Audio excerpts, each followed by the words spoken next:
The recent war in Gaza was portrayed in the media as a conflict between the big, mighty Israel and the small, weak Palestinians. But is this the full picture? Or were the rocket attacks coming from Gaza just the tip of a much larger iceberg Israel is facing? Let's learn the truth about the balance of power in the Middle East.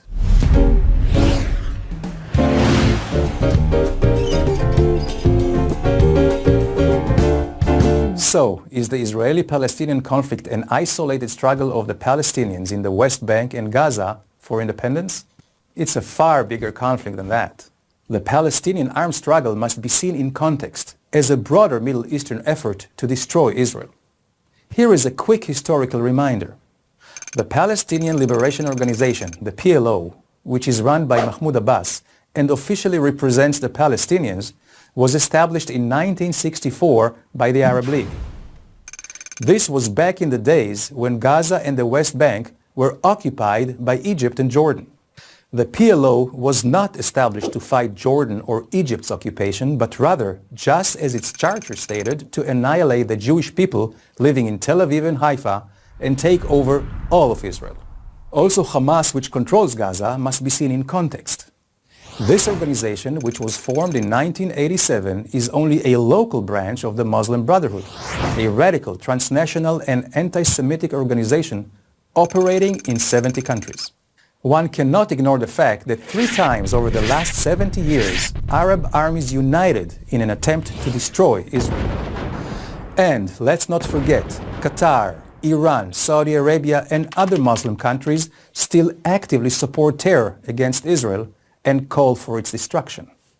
Now, is it only a coincidence that the Arab translation of Hitler's Mein Kampf or the notoriously anti-Semitic Protocols of the Elders of Zion have become bestsellers in Muslim and Arab countries? Bestsellers!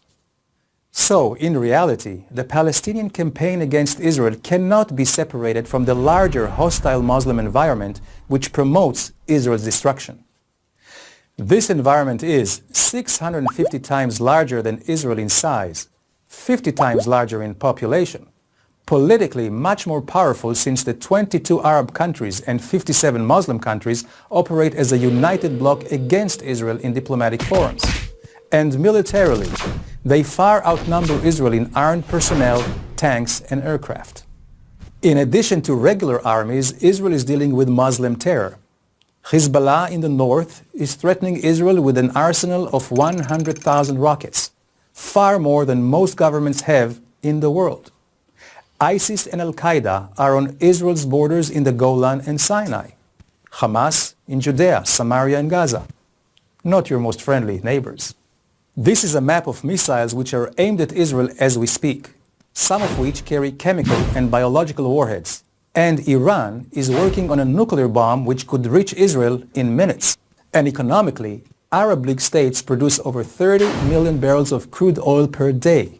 That's about $1,000 billion worth of oil per year. More than 5,000 times the amount of oil Israel produces. Conclusion. Just as the Arab League established the PLO to fight Israel in 1964, the network of ties and alliances in the Arab world today still remains an active and powerful force in the Israeli-Palestinian conflict. And the same goes for the war and ongoing conflict in Gaza. Hamas, which vows for Israel's destruction, is backed by the Muslim Brotherhood, receives weapons and training from Iran, and money from Qatar, which, by the way, makes Hamas the second richest terror organization in the world after ISIS. The fact is that Israel is a small country fighting for its survival in a large and hostile Middle East. So, is this why you should support Israel? No.